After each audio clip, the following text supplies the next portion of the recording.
আপনারা দেখছেন বাংলা এগিয়ে।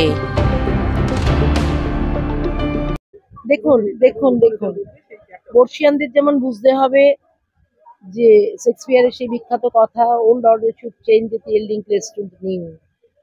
পুরনোকে ঠিক সময় সরে গিয়ে নতুনকে রাস্তা দিতে হবে।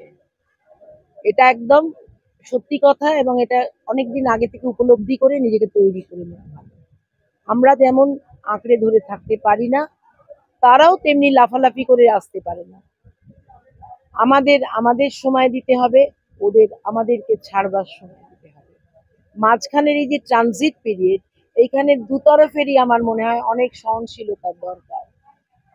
তুমি ছাড়তে চাইছো না, আঘাত পাচ্ছ, তোমার ক্ষমতা কাল থেকে থাকবে না। তার থেকে এমন সুন্দর করে করো যাতে তোমার পরবর্তী তোমার মুখ উজ্জ্বল করে তোমার দিশায় হাঁটে। আর তুমি এমন ভাবে নিজেকে তৈরি করো যে প্রতি মুহূর্তে তোমার সেই প্রজ্বলিত দীপশিখার মতো বোঝা যায় এই তেল ঢালা হচ্ছে আগের প্রজন্মের, তাই দ্বীপটা এত জল জল করে জ্বলছে। কাজেই সেখানে কোনো ফাঁক থাকার কোনো জায়গা নেই। সম্মান করতে হবে, তাদের প্রয়োজনীয় সম্মান তাদের দিতে হবে। কোনো সময় ভাবলে চলবে না আমরা ওনাদের থেকে বেশি জানি। আমরা প্রযুক্তিগতভাবে এগোতে পারি, কিন্তু অভিজ্ঞতায় তারা অনেক এগিয়ে। সেই প্রযুক্তি কোথায় বাধা পাবে তা তারা বলবে। আমরা আবার আমাদের প্রযুক্তিটা ওনাদের দেবো ভাগ করে। ওরা নিজেরা মডার্নাইজ করবে নিজেদের, আমরা আমাদের পুরনো জিনিস নিয়ে আমরা আরো সমৃদ্ধ হব। এই জিনিসটা কিন্তু যতক্ষণ না ঢুকবে ততক্ষণ গ্যাপ থাকাটা একেবারেই অস্বাস্থ্যকর। বললাম যে তাড়াহুড়ো করে চলবে না, দুদিন এসে তুমি তাড়া হতে পারবে না। আর অনেক দিন হয়েছ, আস্তে করে সরো। ওরা কাঁপা কাঁপা হাতে কিছু ভুল কিছু ঠিকের মধ্যে দিয়ে দায়িত্ব নেই। ভুল করুক, শিক্ষা দাও, লেসন নিক, এগিয়ে চলুক, এটাই হবে। না, হাত এখনকার প্রজন্ম বেশি ধরবে না। তারা নিজেরা অন্য রকম আধুনিকীকরণে বিশ্বাসী।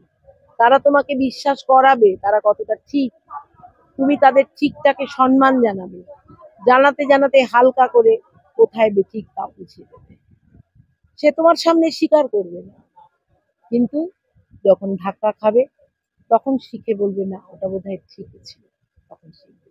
সেই ধাক্কাতে কষ্ট পেলে চলবে না, সেই ধাক্কা খাওয়াটা দরকার। কিন্তু তাই বলে তাদের মধ্যে সম্ভাবনা নেই এমন কথা আমি কখনো বলবো না।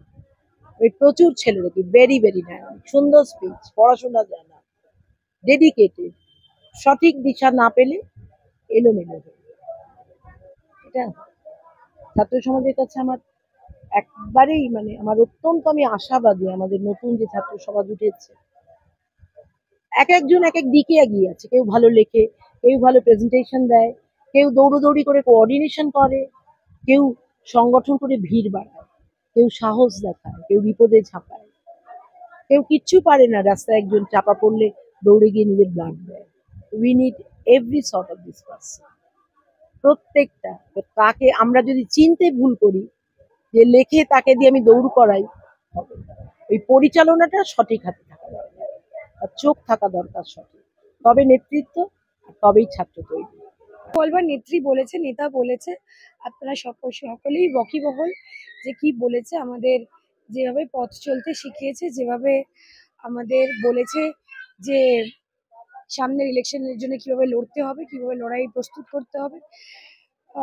একদিকে কোটি কোটি ক্ষমতা, সিবিআই, ইডি, এবং একদিকে সাধারণ চটি পরা, হাওয়াই চটি পরা, সাদা শাড়ি পরা মমতা। তো যে একদিকে ক্ষমতা, একদিকে কারিগরি ক্ষমতার, একদিকে 10 কোটি মানুষের বিশ্বাস, আত্মবিশ্বাস এবং মমতা, কোন দিকে যায় আপনি জানবেন।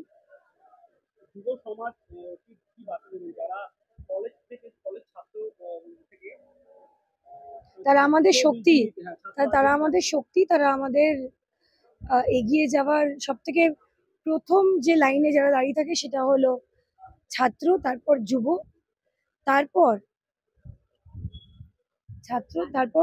তারপর আমাদের সব নেতা নেত্রীরা দাঁড়িয়ে থাকে।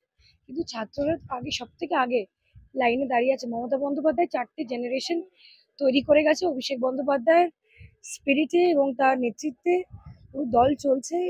ছাত্র যুবর এনার্জি, অভিষেক ব্যানার্জি, যত রকম ক্ষমতা আছে সেই ক্ষমতা আমাদের যিনি ইন্সপিরেশন মমতা বন্দ্যোপাধ্যায়, তার মধ্যে থেকে আমাদের দল যাচ্ছে। দেখতে থাকুন বাংলা এগিয়ে।